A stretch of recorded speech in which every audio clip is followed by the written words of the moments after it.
तो जय श्री श्याम जी, एक बार फिर से आप सभी का वेलकम है मेरे सेकंड ब्लॉग में। जैसे कि आपने फर्स्ट पार्ट में देखा था, हम गए थे मनाली घूमने के लिए। अब आता है सेकंड पार्ट। इसमें हम आपको बताएंगे कि हम कहाँ कहाँ और कैसे गए थे। तो मनाली से निकलकर हम जा रहे थे रोहतांग की तरफ। रास्ते में ये काफ़ी सारी आपको स्टॉल मिल जाएगी जहाँ पे आप आपका नाश्ता वगैरह कर सकते हो। मौसम कुछ ज़्यादा खास नहीं था, लेकिन ठंड बहुत थी, बर्फ़ दिखने को नहीं मिल रही थी। ऐसे ही चलते चलते हम पहुंच गए थे सोलांग वैली। सोलांग वैली जैसे आपने वीडियोस वगैरह में देखा होगा, बहुत बर्फ़ पड़ती है वहाँ पर, एकदम वाइट वाइट हुआ रहता है। वैसा कुछ नहीं था, फिलहाल वहाँ पे कोई बर्फ़ नहीं थी। सोलांग से थोड़े आगे चल के हमारा काउंटर था जहाँ पे हमें जिप लाइन करनी थी। जिप लाइन हम सब की हो गई थी, बट मोही छोटी थी इसलिए उसको मना कर दिया था, वो गुस्सा हो गई थी। जिप लाइन के लिए मुझे बहुत डर लग रहा था, पर क्या करें, पैसे दिए हैं तो वसूलेंगे तो सही, जान जाए पर पैसे फिजूल ना जाए, वही बात है अपने साथ। तो पहले तो नोनी को भेजा उसके पापा के साथ, क्योंकि वो बच्चा था, उसे अकेला नहीं भेजा उन्होंने इस तरफ से।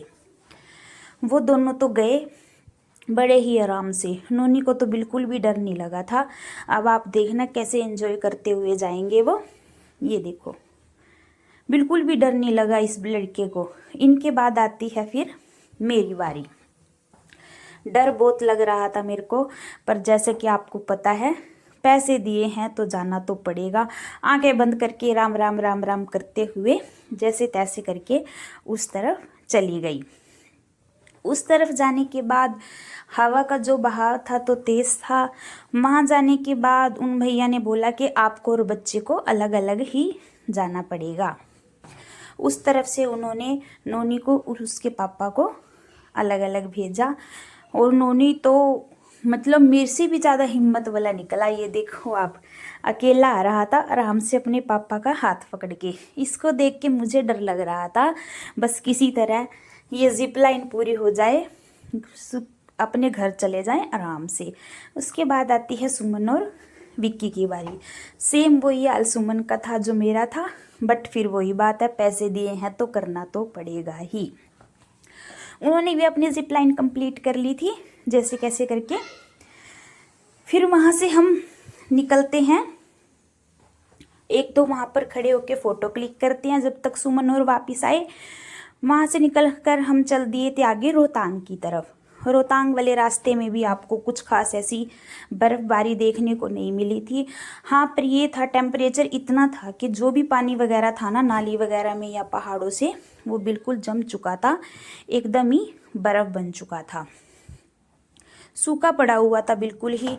यहाँ पर तो थोड़ी सी भी बर्फ़ देखने को नहीं मिल रही थी बिल्कुल भी। लेकिन टेम्परेचर इतना ज़्यादा कम था कि बिल्कुल ही हाथ पैर ठंडे हुए पड़े थे।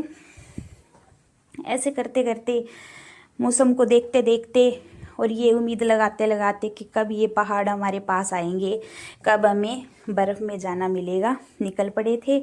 फिर हम पहुंच गए थे रोहतांग में, जहाँ पे आपको ये अटल टनल देखने को मिल जाएगी। बहुत ही सुंदर सा एकदम डेकोरेटिव किया हुआ है।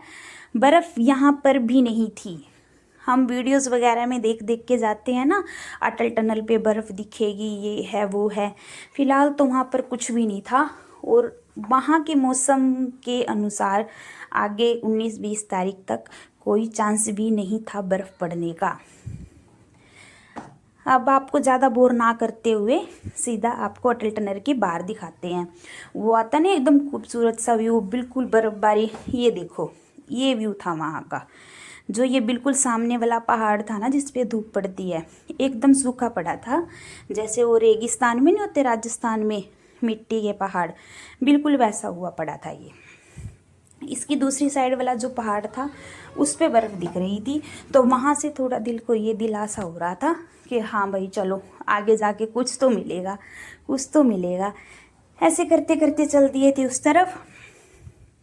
तो रास्ते में भैया बता रहे थे अभी यहाँ पर आपको नदी वगैरह में भी इतना पानी देखने को नहीं मिलेगा, क्योंकि अभी मौसम जैसे कि ठंडा है, तो ये बर्फ़ अभी तो पिघलेगी नहीं।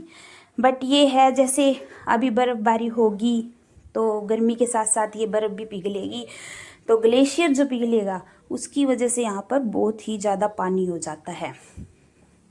वहाँ पर हम पहुँचे फिर कोकसर में जाके भैया ने हमको रास्ते में छोड़ दिया था, क्योंकि आगे बहुत ही ज़्यादा भीड़ थी। वहाँ से पैदल चलकर हम ये गाड़ी होती है ना, क्या बोलते हैं इसको, dump truck I don't know क्या बोलते होंगे, उसमें बैठे।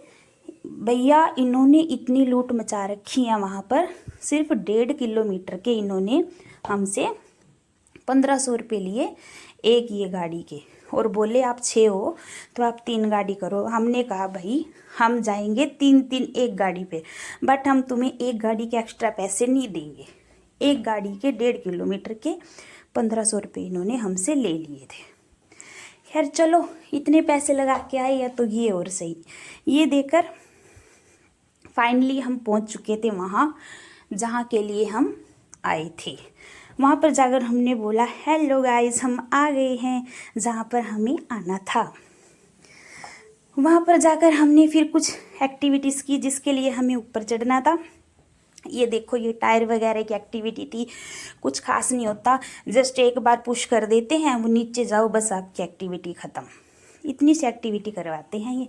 इससे अच्छी एक्टिविटी तो हमारे बच्चों ने खुद से ही कर ली थी। ये देखो स्लाइड में ऐसे, सॉरी बर्फ़ में स्लाइड हो के, फिर इसके हाथ पे लग गई थी, थोड़ी देर इसने टै टै टै टै की, उसके बाद इन्होंने की आइस स्केटिंग। ये देखो, ये थोड़ा इंटरेस्टिंग था। आइस स्केटिंग करने के बाद फिर हम गए थे आगे दूसरी जगह घूमने।